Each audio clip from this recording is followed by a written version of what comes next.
¿Qué debo hacer ante esta situación? ¿Qué decisión debo tomar ante estas posibilidades que se me presentan? ¿Qué camino debo elegir? ¿Qué propuesta debo aceptar? Hermanos, día a día nos enfrentamos al ineludible desafío de tomar decisiones, día a día. Ese es un aspecto determinante en el trazado de nuestra vida, porque cada elección que hacemos, cada elección sin excepción, tiene consecuencias que afectan el camino que recorremos. En torno a este tema de las decisiones que el creyente debe tomar en su día a día, siempre viene a mi mente un pasaje en la vida del profeta Jeremías. Un momento dentro de la vida ministerial del profeta Jeremías, cuando exponemos o hablo acerca de este pasaje o de este tema de las decisiones. Y ese pasaje de la vida del profeta Jeremías se encuentra en el capítulo 42 y 43 del libro del profeta. No hay necesidad de ir allí. Si es bueno que lo anotes para que puedas estudiarlo más a fondo, puede ser hoy en la tarde en tu hogar. Quiero darte el contexto de ese pasaje. Jerusalén había sido ya saqueada y destruida, y una gran mayoría de sus habitantes había sido tomado cautivo y llevado hacia Babilonia y otros territorios dentro del imperio babilónico. Pero había un remanente, un pequeño grupo que había sido o todavía se encontraba en Jerusalén. Este pequeño grupo viene donde el profeta Jeremías, que también se encontraba allí en Jerusalén, a preguntarle en torno a una decisión que deben tomar. Si deben irse de Jerusalén o deben permanecer allí, en medio de las ruinas y del pueblo como se encontraba. Jeremías les responde que va a ir a orar a Dios en búsqueda de dirección en torno a esa decisión que deben tomar estos hombres. Y Jeremías va como un hombre de Dios. Y estos hombres le dicen a Jeremías lo siguiente: Jehová sea entre nosotros testigo de la verdad y de la lealtad, si no hiciéramos conforme a todo aquello para lo cual Jehová tu Dios te enviare a nosotros. Sea bueno, sea malo, a la voz de Jehová nuestro Dios, al cual te enviamos, obedeceremos, para que obedeciendo a la voz de Jehová nuestro Dios, nos vaya bien. Esto está en Jeremías 42, versículos 5 y 6. Jeremías va, ora a Dios y trae la respuesta a estos hombres. Y la respuesta es que se queden en Jerusalén, que no vayan a descender a Egipto, que se queden donde están. ¿Qué respondieron estos hombres a Jeremías? Le dijeron: gracias, Jeremías, haremos la voluntad del Señor. No, estos hombres no le respondieron así. Lo que estos hombres le respondieron a Jeremías fue: mentiroso. Esa no es la voluntad de nuestro Señor. Y descendieron a Egipto y tomando a Jeremías también se lo llevaron para Egipto. Ahora, ¿por qué digo que este pasaje viene a mi memoria cada vez que se habla del tema de tomar decisiones dentro, en este caso, del pueblo cristiano? Porque si hay algo recurrente dentro del ministerio pastoral es que cuando un hermano o una hermana viene a pedir consejo en torno a una decisión a tomar, y el pastor, como debe ser, les pone el consejo conforme a la voluntad de Dios, direccionado por la palabra del Señor y no porque el hermano o la hermana salga del estado en que se encuentra, casi siempre en el mundo desligado de la palabra del Señor. Se trata de buscar una salida para que el hermano sea feliz. Ese no es el propósito cuando alguien viene a buscar consejería, sino ser direccionado en torno a la palabra del Señor. Este pasaje de Jeremías viene a mi mente porque si hay algo repetitivo en el ministerio pastoral es que las personas casi siempre vienen con una decisión tomada en el corazón. Así como sucedió con estas personas allí en Jerusalén, ya había una decisión tomada en el corazón. Lo que siempre se trata de buscar es encontrar un aval de la decisión que ya tienen tomada en el corazón. Hermanos, la toma de decisiones es un aspecto fundamental en la vida, pues la decisión afecta nuestro recorrido en ella. El pasaje que vamos a estudiar en esta mañana en torno al libro de los Hechos de los Apóstoles va a mostrar la complejidad en torno a la toma de las decisiones y también nos va a presentar un principio por el cual el cristiano debe regir su vida en torno a estos momentos en que hay que decidir por algo en torno al desarrollo de nuestra vida. Por favor, vayamos a Hechos capítulo 21 y vamos a leer del versículo 1 al 16, que es el texto que vamos a estudiar en esta mañana para que entendamos todo el contexto y después vamos a irlo desarrollando poco a poco. Hechos 21, versículo 1 al 16. Después de separarnos de ellos, zarpamos y fuimos con rumbo directo a Cos, y al día siguiente a Rodas, y de allí a Patara. Y hallando un barco que pasaba a Fenicia, nos embarcamos y zarpamos. Al avistar Chipre, dejándolo a mano izquierda, navegamos a Siria y arribamos a Tiro, porque el barco había de descargar allí. Y hallados los discípulos, nos quedamos allí 7 días. Y ellos decían a Pablo por el Espíritu que no subiese a Jerusalén. Cumplidos aquellos días, salimos acompañándonos todos con sus mujeres e hijos hasta fuera de la ciudad, y puesto de rodillas en la playa, oramos. Y abrazándonos los unos a los otros, subimos al barco y ellos se volvieron a sus casas. Y nosotros completamos la navegación, saliendo de Tiro y arribando a Tolemaida, y habiendo saludado a los hermanos, nos quedamos con ellos un día. Al otro día, saliendo Pablo y los que con él estábamos, fuimos a Cesarea, y entrando en casa de Felipe el Evangelista, que era uno de los 7, posamos con él. Este tenía 4 hijas doncellas que profetizaban. Y permaneciendo nosotros allí algunos días, descendió de Judea un profeta llamado Ágabo, quien viniendo a vernos tomó el cinto de Pablo y atándose los pies y las manos dijo: esto dice el Espíritu Santo, así atarán los judíos en Jerusalén al varón de quien es este cinto y le entregarán en mano de los gentiles. Al oír esto le rogamos nosotros y los de aquel lugar que no subiese a Jerusalén. Entonces Pablo respondió: ¿qué hacéis llorando y quebrantándome el corazón? Porque yo estoy dispuesto no solo a ser atado, más aún a morir en Jerusalén por el nombre del Señor Jesús. Y como no le pudimos persuadir, desistimos diciendo: hágase la voluntad del Señor. Después de esos días, hechos ya los preparativos, subimos a Jerusalén. Y vinieron también con nosotros de Cesarea algunos de los discípulos, trayendo consigo a uno llamado Nasón de Chipre, discípulo antiguo, con quien nos hospedaríamos. La enseñanza de esta porción del libro de los Hechos vamos a dividirla en 4 puntos. El primero de ellos le he colocado por título: un rumbo trazado en el corazón de Pablo, impulsado por el Santo Espíritu de Dios. El segundo, la prueba se hace presente, la tentación de tomar otro rumbo. El tercero, la determinación de hacer la voluntad de Dios y dejar las consecuencias en las manos de Dios. Y el cuarto, el conocimiento de la voluntad del Señor. Es suficiente, las Escrituras son suficientes.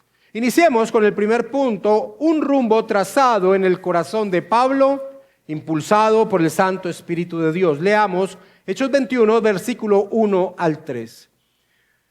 Después de separarnos de ellos, zarpamos y fuimos con rumbo directo a Cos, y al día siguiente a Rodas, y de allí a Patara, y hallando un barco que pasaba a Fenicia, nos embarcamos y zarpamos. Al avistar Chipre, dejándolo a mano izquierda, navegamos a Siria y arribamos a Tiro, porque allí el barco había de descargar allí.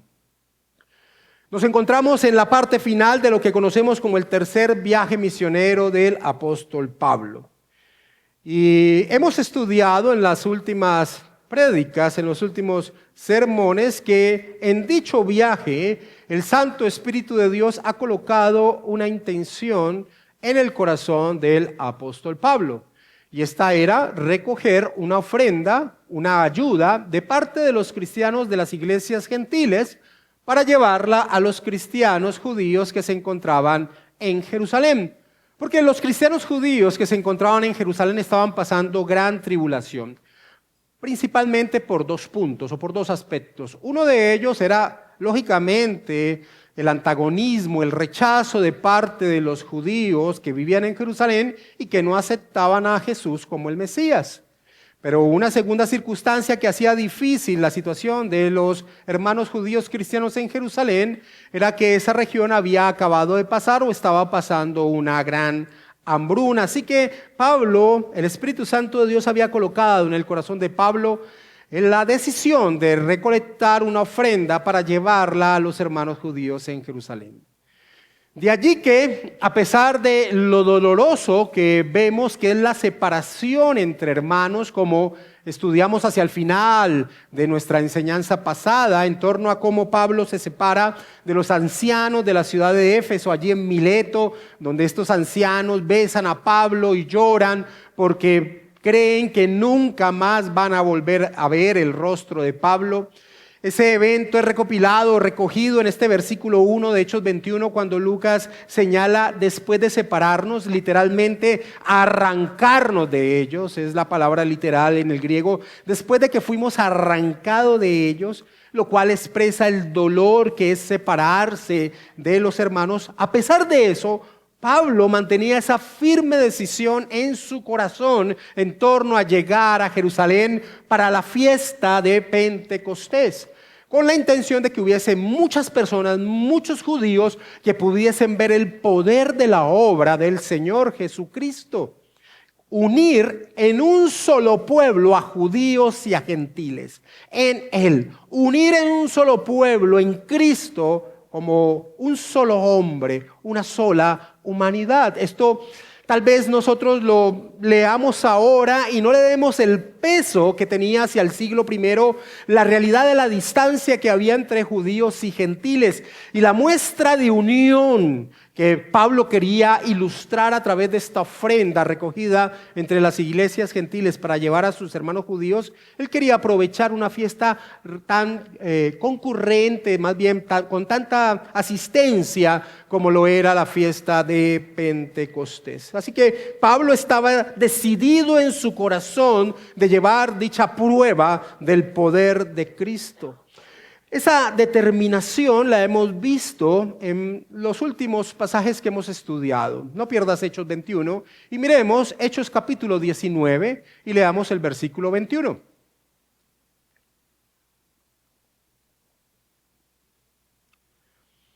Pasadas estas cosas, está Pablo allí en Éfeso, acabado de acontecer este evento de la quema de los libros de hechicería, mostrando cómo el evangelio había empezado a trastornar, a tocar la sociedad allí en Éfeso. Pasadas estas cosas, Pablo se propuso en espíritu ir a Jerusalén. Ahora, acompáñame al capítulo 20, versículo 22, ahí más adelante.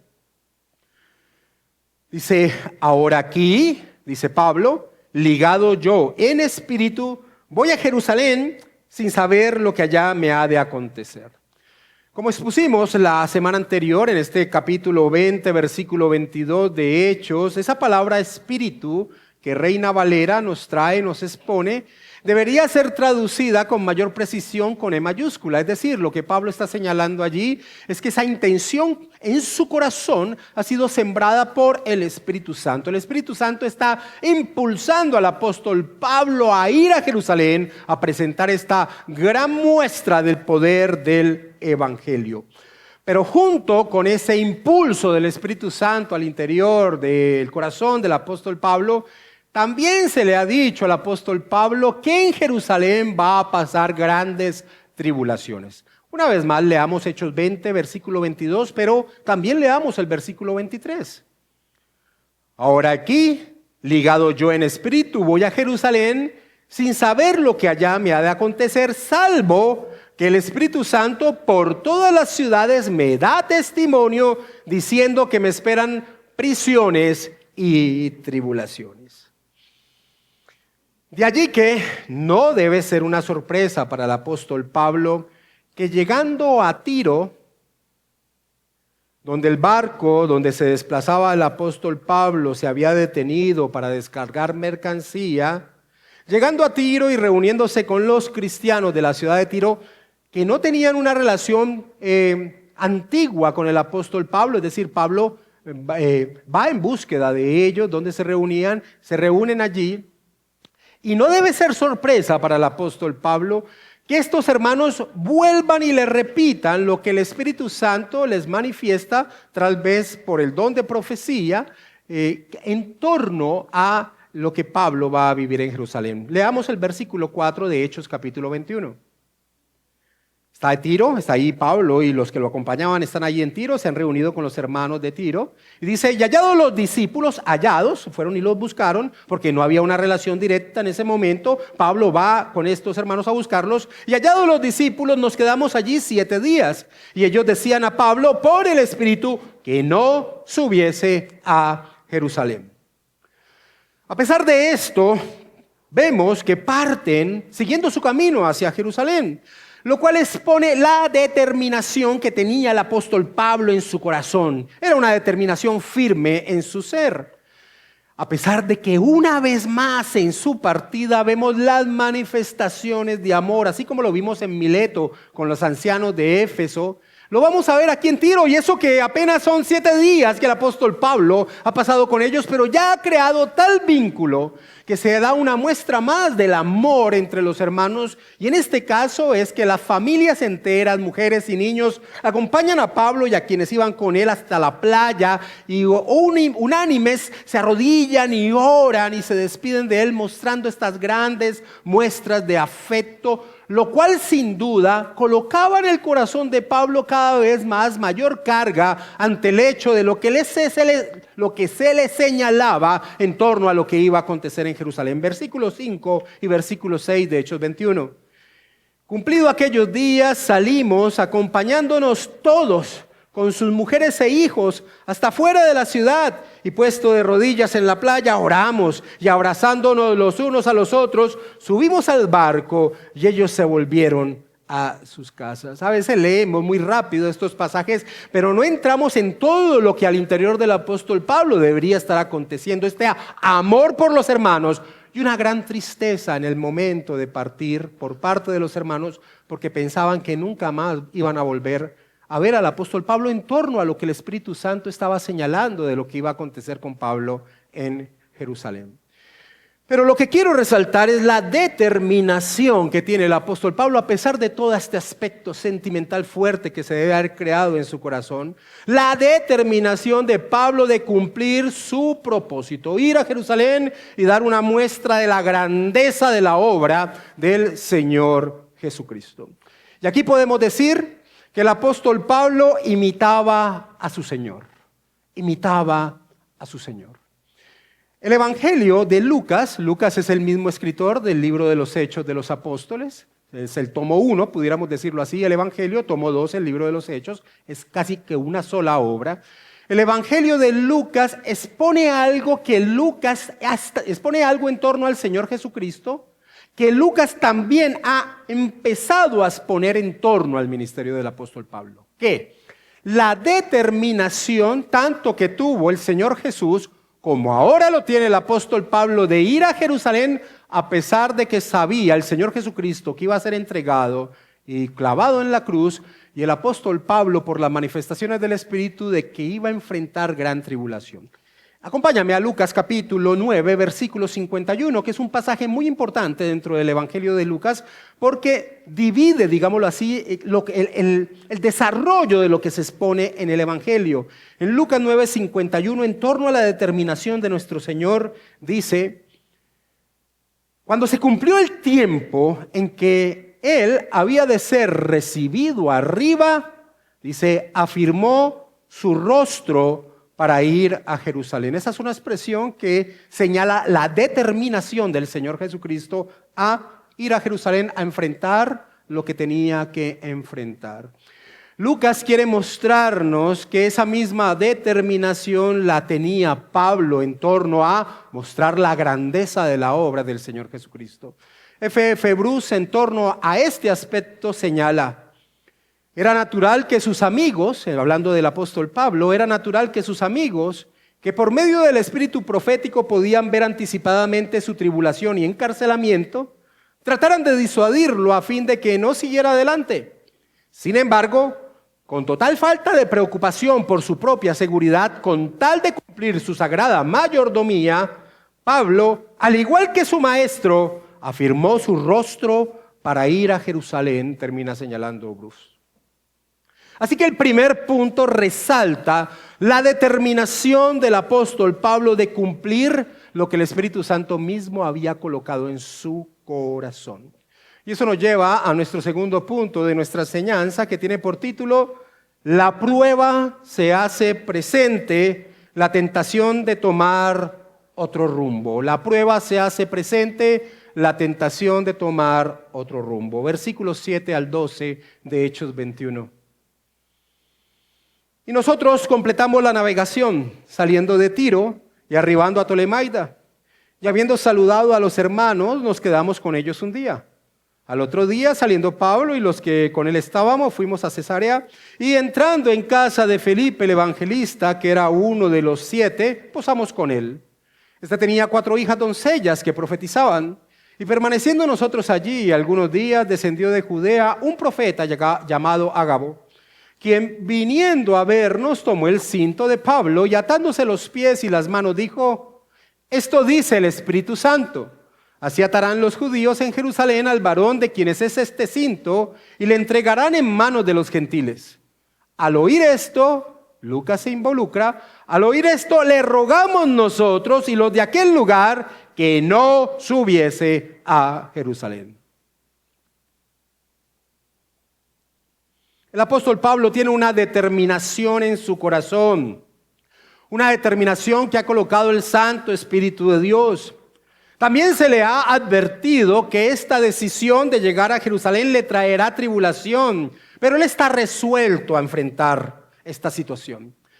Sin embargo, la situación empieza a convertirse en más compleja, pues las advertencias de los hermanos, que es resultado de la misma acción del Espíritu Santo, tal vez por el espíritu profético, por el don profético, ahora le dicen explícitamente por parte de los hermanos en torno a lo que el Espíritu les mostraba.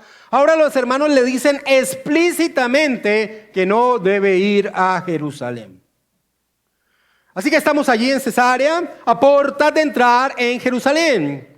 Allí se hace presente entonces un profeta llamado Ágabo, del cual ya habíamos escuchado antes en el relato de Hechos. Y lo que hemos escuchado de este profeta es que es un profeta de Dios. Lo que profetiza se cumple. Recordemos donde el libro de los Hechos ya nos ha hablado de Ágabo. No pierdas Hechos 21 y acompáñame a Hechos capítulo 11 y leamos el versículo 27 al 28. Hechos capítulo 11, versículo 27 al 28. En aquellos días unos profetas descendieron de Jerusalén a Antioquía, y levantándose uno de ellos llamado Ágabo, daba a entender por el Espíritu que vendría una gran hambre en toda la tierra habitada, y dice Lucas, la cual sucedió en tiempo de Claudio. Así que ya Ágabo ha sido presentado y Lucas mismo da testimonio de lo que él había profetizado se cumplió en los días del emperador Claudio. Este mismo profeta ahora viene a Cesarea, toma el cinto o cinturón de Pablo, que es un pedazo de tela largo que se colocaba alrededor de la cintura. Y este profeta Ágabo, dramatizando de la misma manera que los profetas hacían en el Antiguo Testamento, dramatizando, dice lo siguiente, versículo 11, una vez más de Hechos 21. Esto dice el Espíritu Santo. Así atarán los judíos en Jerusalén al varón de quien es este cinto y le entregarán en manos de los gentiles. Una vez más, el Espíritu Santo está señalando lo que vendría para la vida del apóstol Pablo al llegar a Jerusalén. Tribulación y peligro en torno a su vida. ¿Cómo interpretan los hermanos en Cesarea en torno a esto que ha sucedido con el Espíritu Santo? ¿Cómo lo interpretan ellos? Versículo 12 de Hechos 21. Al oír esto, le rogamos nosotros, dice Lucas involucrado allí, al oír esto le rogamos nosotros, también los que acompañaban a Pablo y los de aquel lugar que no subiese a Jerusalén. Al igual que en Tiro, los hermanos allí en esta región de Cesarea interpretan la profecía dada por el Espíritu Santo como una advertencia advertencia de que Pablo no debía ir a Jerusalén. Así lo interpretan. Así que, hermanos, en este momento tenemos que decir qué complejo se coloca esto en torno a la decisión que Pablo debe tomar. ¿Qué debe hacer el apóstol Pablo? Ha tenido una determinación en su ser sembrada por el Espíritu Santo de Dios de hacer una recolecta entre los hermanos gentiles e ir a Jerusalén para llevarla a los hermanos judíos para mostrar el poder de la obra del Mesías. Pero a portas de entrar en Jerusalén, las manifestaciones del mismo Espíritu Santo se incrementan en torno a lo que va a suceder con él allí. Y los hermanos tanto de Tiro como de Cesarea interpretan que es una advertencia para que Pablo no vaya a Jerusalén. ¿Cómo resolver esta situación?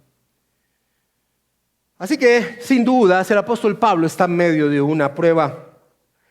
Pero, hermanos, no podemos pasar por alto algo que la misma narración de Lucas expone y que no se tiene en cuenta muchas veces. Nuestro Señor glorioso, providente, guiando todo en torno a su voluntad, nuestro glorioso Señor providente determinó que todo esto aconteciese en la casa de Felipe, a quien lo encontramos allí con el título de El Evangelista, y que se nos indica que es uno de los 7. ¿Cómo así uno de los 7? Ya. Claro, Felipe es uno de aquellos que la iglesia de Jerusalén escogió como entre los varones que se hiciesen cargo de la administración de los recursos de la iglesia de Jerusalén para repartirla entre los necesitados. Esto se nos narra en Hechos capítulo 6. De este Felipe estamos hablando, de allí la referencia uno de los 7. Leamos una vez más el versículo 8 de Hechos 21. Al otro día, saliendo Pablo y los que con él estábamos, fuimos a Cesarea, y entrando en casa de Felipe el evangelista, que era uno de los 7, posamos con él. Este tenía 4 hijas doncellas que profetizaban. La referencia a las hijas de Felipe, que eran profetisas, lo que hacen es prepararnos el contexto de lo que va a acontecer con este profeta que iba a llegar allí, Ágabo. Hermanos, pero lo que yo quiero resaltar es que recordemos lo que había acontecido con Felipe en el pasado, en medio de la historia que el mismo Lucas nos ha narrado. Vayamos para recordar esta historia de Felipe, del cual el apóstol Pablo llega y se posa allí en esta ciudad antes de entrar en Jerusalén. Recordemos el contexto de la vida de este Felipe. Vayamos a Hechos capítulo 8 sin perder Hechos 21 y leamos este contexto de la vida de este hombre. Porque en el universo de Dios, en la creación, no hay cosas por azar, no hay cosas de casualidad. Todo está dentro de un plan glorioso de Dios. Hechos capítulo 8, versículo 1 en adelante. Dice, y Saulo, este hombre quien llegaría a ser nuestro apóstol Pablo, y Saulo consentía en su muerte, la de Esteban. En aquel día hubo una gran persecución contra la iglesia que estaba en Jerusalén, y todos fueron esparcidos por las tierras de Judea y de Samaria, salvo los apóstoles. Versículo 3. Y Saulo asolaba la iglesia y entrando casa por casa arrastraba a hombres y a mujeres y los entregaba en la cárcel. Pero los que fueron esparcidos iban por todas partes anunciando el evangelio. Entonces Felipe descendió a la ciudad de Samaria y les predicaba a Cristo. Después de 20 años de lo que se nos narra en Hechos capítulo 8, después de 20 años, aquel que había sido el causante de la persecución que se había levantado en Jerusalén y que había obligado a muchos cristianos judíos de origen gentil que huyeran, entre ellos Felipe, se encontraba allí en la casa de Felipe. Pero, ¿cuál había sido el resultado de esa tribulación que vivió Felipe y otros hermanos que les tocó salir de Jerusalén? El resultado fue la expansión del evangelio. Ese fue el resultado. Así que en torno a esta decisión que tenía que tomar allí Pablo, allí en Cesarea, en la casa de Felipe, en torno a el impulso que sentía en su corazón dado por el Espíritu Santo de manifestar la gloria de la obra de Cristo en Jerusalén a través de esta ofrenda, pero versus las manifestaciones del Espíritu que le señalaban lo que iba a acontecer con él allí. Si allí ellos hubiesen reflexionado un poco y no se hubiesen dejado llevar por el miedo que le podría pasar, en torno a lo que le podría pasar a Pablo, Felipe, como muy posiblemente aconteció, la mayoría de exégetas bíblicos dicen que es aquí donde Lucas recopila todo acerca de la vida de Felipe que después va a escribir en el libro de los Hechos.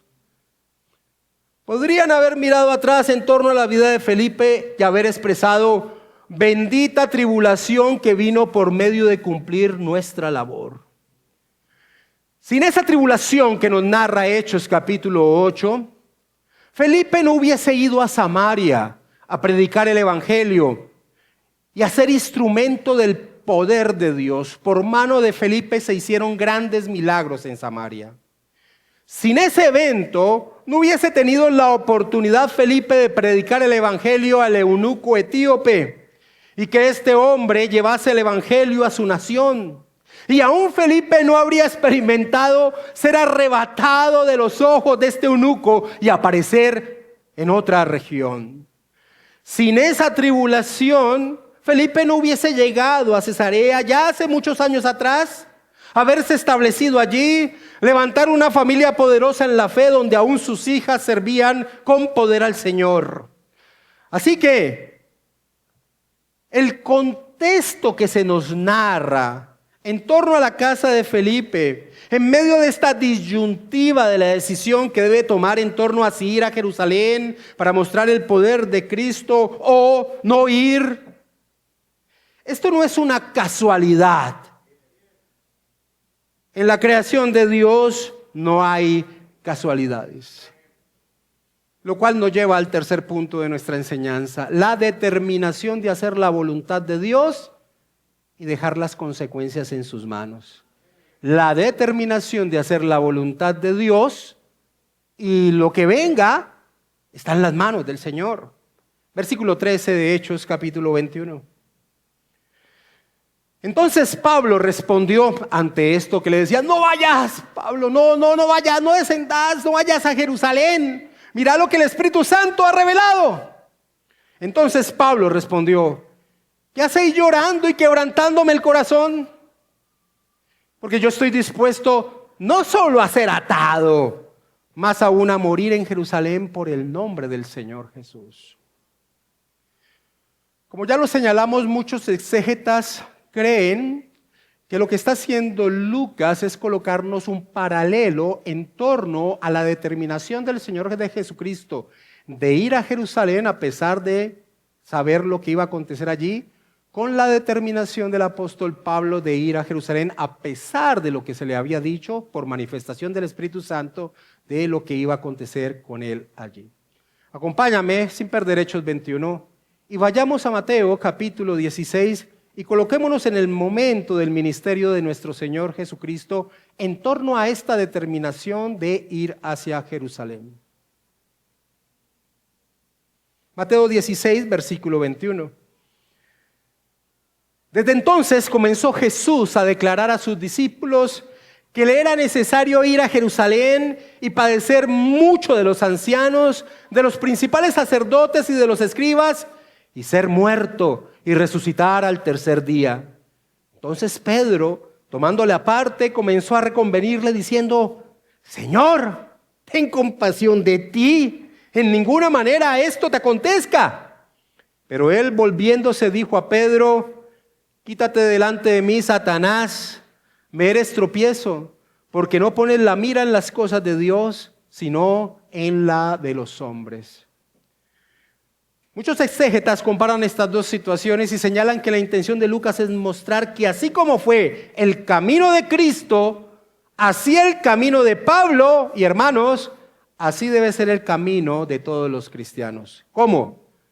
Vivir sometidos a la voluntad de Dios, a pesar de las consecuencias que traigan las decisiones que tomemos conforme a la voluntad de Dios.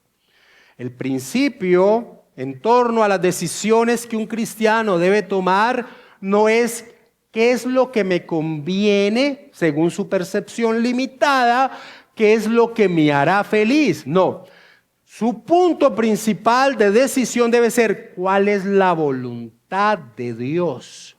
No, pastor, es que si yo sigo en esta situación como estoy, voy a sufrir mucho. ¿Y cuál es la voluntad de Dios en torno a esta situación? Que yo permanezca donde estoy. Pero es que voy a sufrir mucho. La decisión de un cristiano es en torno a la voluntad de Dios, no en torno a tu felicidad. Porque lo que tú percibes en torno a tu felicidad, tú no sabes qué rumbo va a tomar. Dios sí sabe lo que va a acontecer contigo si tú permaneces en la voluntad de Dios. No es casualidad de que nuestro Señor Jesucristo, después de estas palabras de reprensión a Pedro, diga, leamos versículo 24 de Mateo 16, ahí donde estamos. Entonces Jesús dijo a sus discípulos, si alguno quiere venir en pos de mí, niéguese a sí mismo, tome su cruz y sígame, porque todo el que quiera salvar su vida la perderá, y todo el que pierda su vida por causa de mí, la hallará.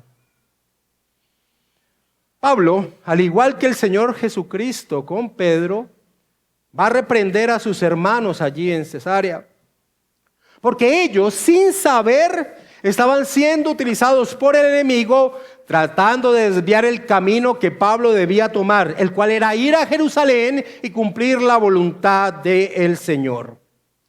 Y de la misma manera que el Señor hace con Pedro, Pablo les expone entonces cuál es el objetivo de su existencia, que es el objetivo de la existencia de todos los que estamos unidos a Cristo.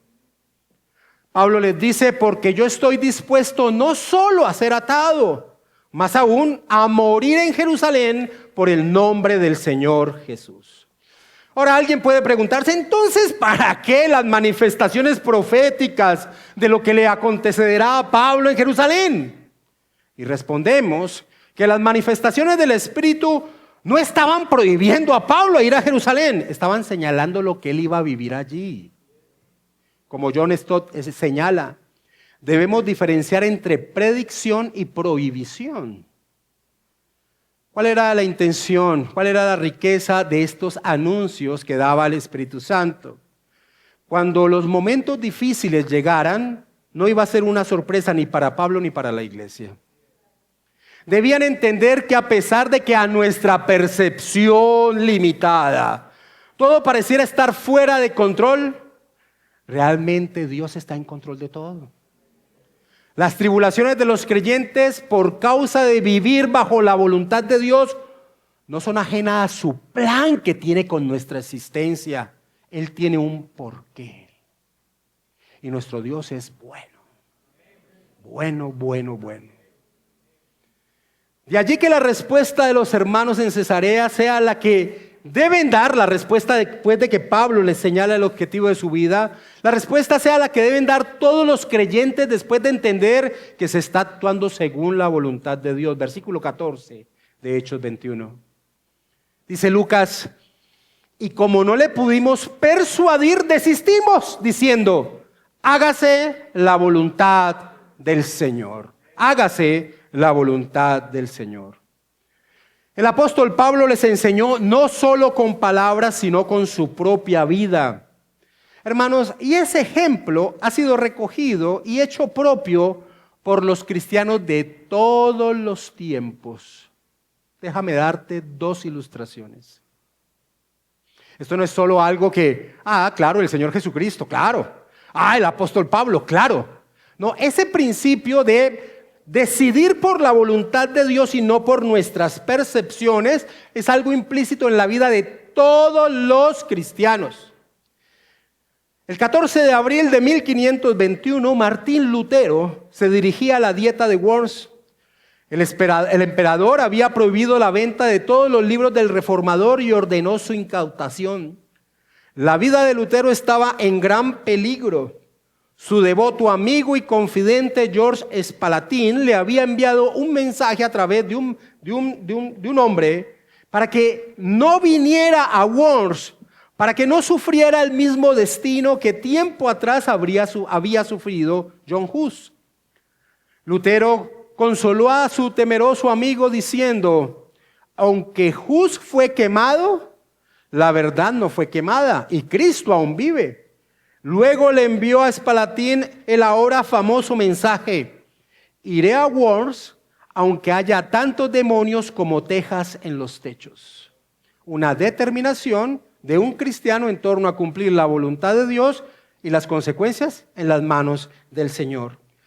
Gene Elliot, misionero norteamericano, decidió dar su vida para servir a los indios Auca en Ecuador, a pesar de que la gente le decía que era un tonto al desperdiciar toda la dotación que el Señor le había dado. A lo cual Elliot respondió: no es tonto quien renuncia a lo que no puede conservar para ganar lo que no puede perder. No es tonto quien renuncia a lo que no puede conservar, los bienes y la vida misma, para ganar lo que no puede perder, la vida eterna. Elliot murió en su misión, joven, pero él ganó. Tenía la vida eterna porque su vida en torno a las decisiones no era en torno a lo que le convenía, sino vivir bajo la voluntad de Dios. Regresemos a Hechos 21. De Cesarea parten hacia Jerusalén. Y los hermanos ahora, en vez de ser un obstáculo para el apóstol Pablo en torno a su decisión, se convierten en facilitadores de la estancia de Pablo allí. Tenemos que recordar que el apóstol Pablo venía con 7 u 8 hombres que eran garantes de la ofrenda que se iba a entregar a los hermanos judíos en Jerusalén, los hermanos cristianos judíos en Jerusalén. Y esta cantidad de hombres no era fácil conseguir un lugar donde estar, mucho menos en la fiesta de Pentecostés, pero junto con ellos, un hombre que estaba allí con ellos en Cesarea, llegan a Jerusalén donde él tenía una posada y ahí lo recoge versículo 15 y versículo 16. Después de esos días, hechos ya los preparativos, subimos a Jerusalén. Y vinieron también con nosotros de Cesarea algunos de los discípulos, trayendo consigo a uno llamado Nasón de Chipre, discípulo antiguo con quien nos hospedaríamos. Pablo está ahora en Jerusalén. ¿Y qué sucede? Bueno, eso es lo que vamos a estudiar la próxima vez que nos encontremos en torno al libro de los Hechos. Pero hay un punto adicional que quiero desarrollar de enseñanza en torno a este pasaje. Este punto tiene por título: el conocimiento de la voluntad del Señor es suficiente. La Biblia es suficiente. Mis hermanos, algunos cristianos al día de hoy, queriendo avalar el don profético en medio de la iglesia, pero siendo conscientes de que si así fuese, entonces ese don profético tendría el mismo nivel de autoridad que las Escrituras, enseñan que hay dos tipos de profecía que se desarrollan desde el Nuevo Testamento en adelante. Una infalible, dada por medio del oficio apostólico que ya cesó, el canon de las Escrituras está cerrado. Uno infalible y autoritativo, y otro falible, profecías falibles que continúan al día de hoy, profecías que no son del todo exactas y por lo tanto no deben considerarse autoritativas. Y para exponer y defender este punto señalan este pasaje de la profecía de Ágabo, señalando que en la profecía claramente se ve que tiene errores. Leamos una vez más versículo 11 de Hechos 21, la profecía que da Ágabo. Así atarán los judíos en Jerusalén al varón de quien es este cinto y le entregarán en manos de los gentiles. Para avalar su posición, estos cristianos al día de hoy que quieren seguir avalando el don de profecía, dicen que los errores de esta profecía están aquí. Primero, los judíos en Jerusalén no ataron a Pablo. Y segundo, los judíos no fueron los que entregaron a Pablo a los gentiles. Fueron los romanos quienes lo ataron Y en lugar de ser entregado por los judíos, Pablo tuvo que ser rescatado de los judíos por los romanos. Ahí están los dos errores, dicen ellos. No, realmente Pablo no fue atado por los judíos. Fueron los romanos quienes lo hicieron. Y los romanos fueron quienes arrebataron a Pablo de las manos de los judíos. No fue exacta, la profecía es falible, tiene pequeños errores. Ahora, mis hermanos, nos preguntamos, ¿se equivocó Ágabo en su profecía? Hermano, la respuesta claramente es no. Fueron los judíos quienes, tomando a Pablo, lo iban a linchar. Pero por la providencia divina los soldados romanos evitaron que así fuera. Así que nos preguntamos, ¿de verdad se puede decir que fue una profecía errónea? ¿Esta es la intención de Lucas cuando escribió este pasaje? ¿Se equivocó el Espíritu Santo, quien es la fuente señalada por Ágabo de esta profecía? Recordemos que Ágabo dice, esto dice el Espíritu Santo. ¿Pablo lo vio como una profecía con errores? Mis hermanos, no, claramente esto es tratar de defender lo indefendible y con ese propósito desvirtúan la pureza e inerrancia de las Escrituras. Derek Thomas señala, el problema con esa posición es que Ágabo evidentemente no entendió que su profecía fuera una profecía más o menos infalible. Él inició sus palabras diciendo que le había sido dada por el Espíritu Santo. Él no dijo, me parece que el Espíritu Santo me está diciendo esto, pero podría estar equivocado en algunos detalles. Pablo tampoco contrarrestó a Lucas y a los discípulos, suavizando sus protestas con la sugerencia de que Ágabo podría no tener todos los detalles correctos. Si Pablo hubiera pensado que tal cosa era posible, podría haber descartado más que solo los detalles. Quizá todo el escenario estaba equivocado. John MacArthur, ya con la iglesia gloriosa el día de hoy, comentaba, tal vez lo más importante de todo es el hecho de que cuando Ágabo profetizó, citó al Espíritu Santo. De la misma manera que un profeta del Antiguo Testamento declararía, así dice el Señor, Ágabo comenzó su predicción con estas palabras, esto dice el Espíritu Santo. Las palabras que siguieron fueron una cita directa del mismo Espíritu Santo. Lucas la registra de esta manera. Aún más importante, el mismo Espíritu Santo inspiró a Lucas a escribir de esta manera, sin ninguna corrección o restricción. Por lo tanto, cualquier afirmación de que Ágabo se equivocó en los detalles de su profecía constituye una acusación tácita de que el Espíritu Santo se equivocó en el contenido de su revelación profética, termina señalando MacArthur. Esa posición, hermanos, de que hay profecías falibles y que la muestra es esta profecía de Ágabo, es una posición ridícula y se enfrenta al problema de que el mismo apóstol Pablo, tiempo después, al recordar lo acontecido en Jerusalén, hace eco de las mismas palabras de Ágabo. Acompáñame a Hechos capítulo 28, versículo 17. Pablo, tiempo después, recordando lo que le aconteció en Jerusalén, va a repetir las mismas palabras de Ágabo. Aconteció que 3 días después Pablo convocó a los principales de los judíos, a los cuales, luego que estuvieron reunidos, les dijo, yo, varones hermanos, no habiendo hecho nada contra el pueblo ni contra las costumbres de nuestros padres, he sido entregado preso desde Jerusalén en mano de los romanos. Al día de hoy le dirían a Pablo, quien fue quien vivió la situación, Pablo, te equivocas. Fallas en tus palabras, no fuiste entregado, los soldados romanos fueron quienes te tomaron. Así que hermanos, es ridículo tratar de defender lo indefendible. Si hay don profético al día de hoy en medio de las iglesias, pues que sigan su voz al mismo nivel autoritativo que las Escrituras. Si hay don profético al día de hoy en medio de las iglesias, que sigan la voz de esos dichos profetas con la misma autoridad de las Escrituras. Pero la verdad es que no hay don profético al día de hoy. El don profético cumplió su objetivo hasta el momento en que el canon del Nuevo Testamento fue completado y allí cesa dicho don profético.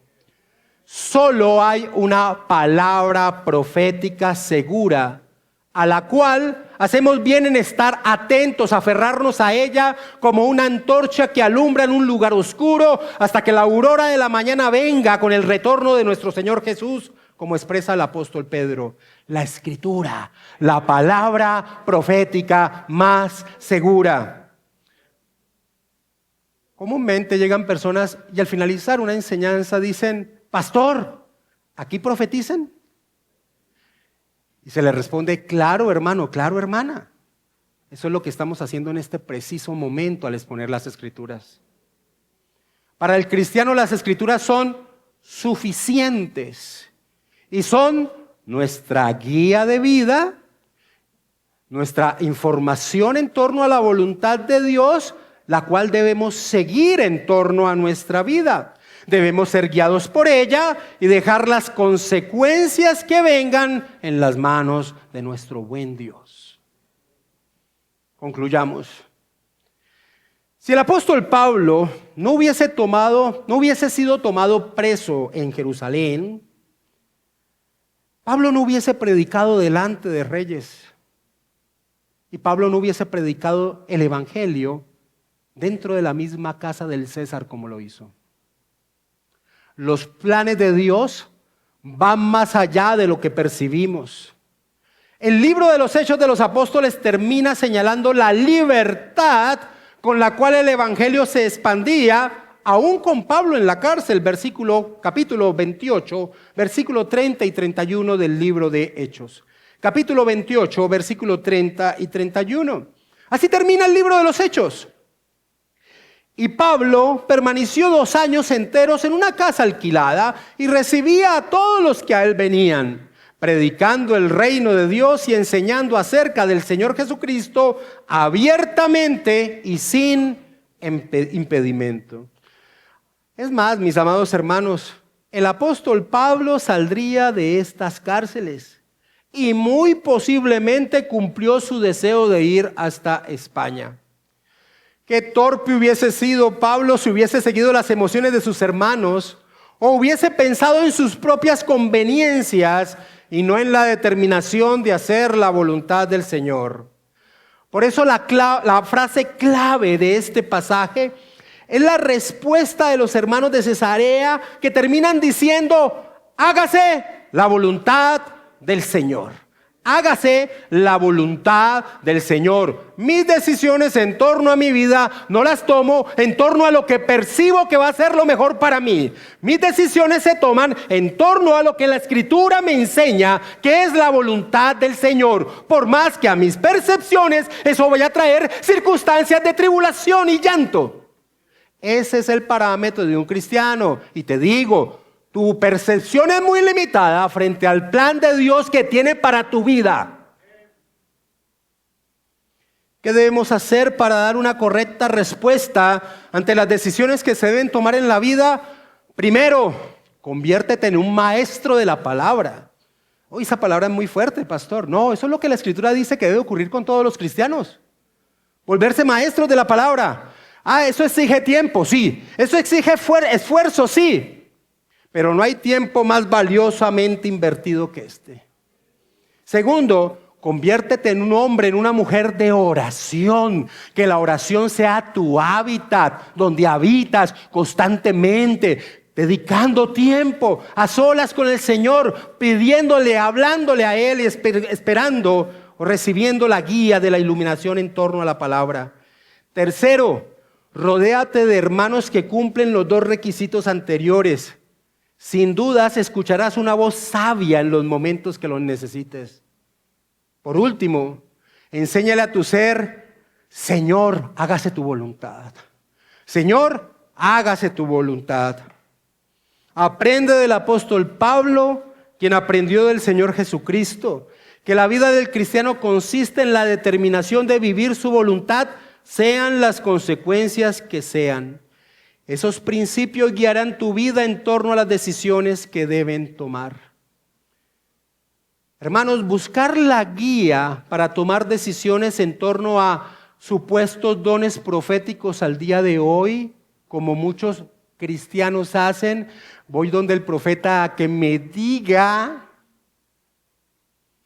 es básicamente expresar, aunque no lo digamos con voz audible, es básicamente expresarle a Dios: no confío en ti, Dios, no confío en tu mano providente, no eres fiable, no confío en tus planes para mi existencia.